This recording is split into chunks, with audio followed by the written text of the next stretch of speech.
வாழ்க்கையின் புரிதல் மனதைத் தொட்ட கதை. ரமேஷ் என்ற இளைஞன் எல்லாவற்றையும் விரைவில் பெற வேண்டும் என்ற அவசரம். வேலை, பணம், வீடு, அவன் விரும்பிய எல்லாம் தன்னிடம் இல்லை என்பதால் எப்போதும் வருத்தத்திலும் கோபத்திலும் இருந்தான். ஒரு நாள் நகரத்திலிருந்து ஊர் வந்து தன் தந்தையுடன் வயலில் சேர்ந்தான். தந்தை நெல் விதைகளை காட்டி சொல்லினார். இந்த விதையிலே ஒரு முழு வயல் இருக்குது.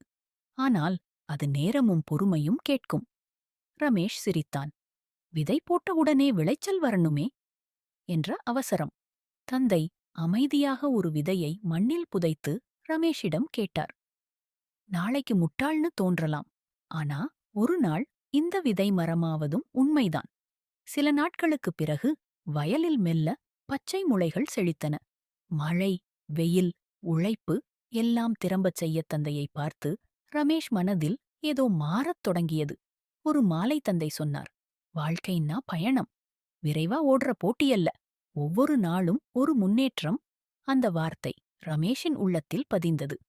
நகரம் திரும்பிய பிறகு வாழ்க்கையை போட்டியா இல்ல, புரிதலோட வாழ ஆரம்பித்தான். சிறிய வெற்றிகளை மகிழ்ந்து தோல்வியில் பாடம் கற்றான். அந்த மாற்றம்தான் அவனை உயர்த்தியது. கதையின் கருத்து: வாழ்க்கை விளைச்சல் ஒரே நாளில் வராது. ஆனால் ஒவ்வொரு நாளும் மரம் போல உயர்த்தும்